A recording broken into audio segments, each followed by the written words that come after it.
சித்தமெல்லாம் நிறைந்த சித்தர்கள் வரிசையில் நாம் இன்று பார்க்க போவது அழுக்கசாமி சித்தர். வேட்டைக்காரன் புதூர்.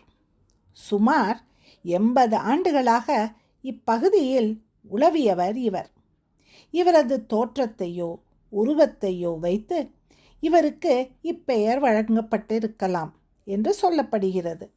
மற்றபடி இவரது பூர்வீகம் மற்றும் இளம் பருவம் பற்றி சரியான செய்திகள் எதுவும் கூறப்படவில்லை.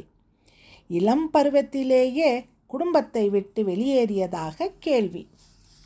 இச்சித்தர் இந்த வேட்டைக்கார புதூர் பகுதிக்கு வருவதற்கு முன்பாக கோவைக்கு அருகாமையில் உள்ள வெள்ளியங்கிரி மலையில் வாழ்ந்து அங்கே அருளாசி புரிந்திருக்கிறார்.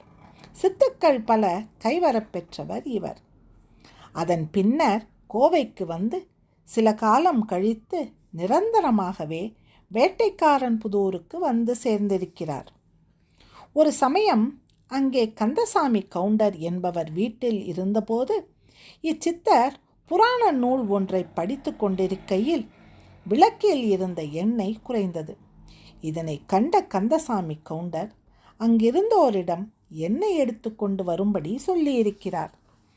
அந்த சமயத்தில் சித்தர் பெருமான் தன் பக்கத்தில் இருந்த பாத்திரத்தில் இருந்த தண்ணீரை எடுத்து விளக்கில் ஊற்ற அந்த விளக்கு சுடர்விட்டு மிகவும் பிரகாசித்து எரிந்திருக்கிறது. இவரது ஆற்றலை கண்டு ஆச்சரியப்பட்டு வியந்து போன மக்கள் இவரை வணங்கி இவரிடம் அருளாசை பெற விழைந்தனர். இச்சித்தர் ஆனைமலையில் இருந்து வந்து தம்மை தரிசித்து வழிபட்ட நமச்சிவாய சுவாமிக்கு தீட்சை அளித்து அவரை சீடராக ஏற்றுக்கொண்டார். இவரது இன்னொரு சீடர் அப்பைய சித்தர். அழுக்க சுவாமி சித்தரின் அடியவரான கந்தசாமி கவுண்டர் ஒரு சமயம் பழனி முருகனை வழிபட சென்றபோது இவரையும் தம்முடன் வரும்படி பணிவுடன் வேண்ட அதற்கு இச்சித்தர் தாம் வண்டியில் வருவதில்லை என்று சொல்லிவிட்டார்.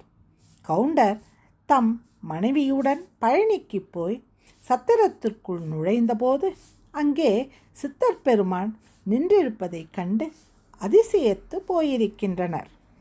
சித்தர்களுக்கும் ஞானிகளுக்கும் இறையருள் தாம் சமாதி அடையப் போகும் நேர குறிப்பு தெள்ளத் தெளிவாக முன்கூட்டியே தெரிந்துவிடும் போலும்.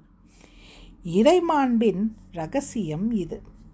சித்தர் பெருமான் தம் அடியவர் ராமு முதலியார் என்பவர் வீட்டிற்கு சென்றபோது அங்கிருந்த அலமேலு அம்மையாரை அழைத்து வேட்டைக்காரன் புதூரில் இருந்த உப்பாரங்கரையில் உள்ள வேட்டைக்கார சுவாமி கோயிலுக்கு அருகாமையில் ஒரு இடத்தை குறிப்பிட்டு அங்கே மரக்கன்றுகளை நட்டு அதனை பராமரித்து வரும்படி பணித்தார். அவரும் அதன் படியே செய்து பராமரித்து வந்தார். ஒரு நாள் நல்ல மழை பெய்து கொண்டிருந்தது. மழையில் நனைந்தபடியே முதலியார் வீட்டிற்குள் வந்த சித்தர் அங்கே ஒரு தனி அறையில் தவத்தில் ஆழ்ந்து விட்டார். உணவு எதுவும் கொள்ளவில்லை. தவநிலை தொடர்ந்தது. உடல்நிலையில் நிறைய மாற்றங்கள். உடல்நிலை குன்றத் தொடங்கியது.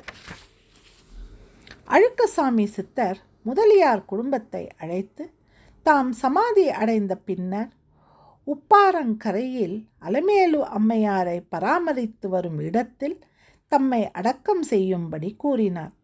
அதன்படியே கார்த்திகை மாதம் ரோஹிணி நட்சத்திரத்தில் சமாதி அடைந்தார். இவரது சமாதி கோயில் பொள்ளாச்சிக்கு அருகே ஆனைமலை தாண்டி இருக்கும் வேட்டைக்காரன் புதூர் சிற்றூரில் ஓடும் உப்பாரங்கரையில் உள்ள வேட்டைக்காரசாமி கோயிலுக்கு வடக்கு புறம் அமைந்துள்ளது. மீண்டும் நாளை இன்னொரு சித்தரை நாம் தரிசிக்கலாம். நன்றி, வணக்கம்.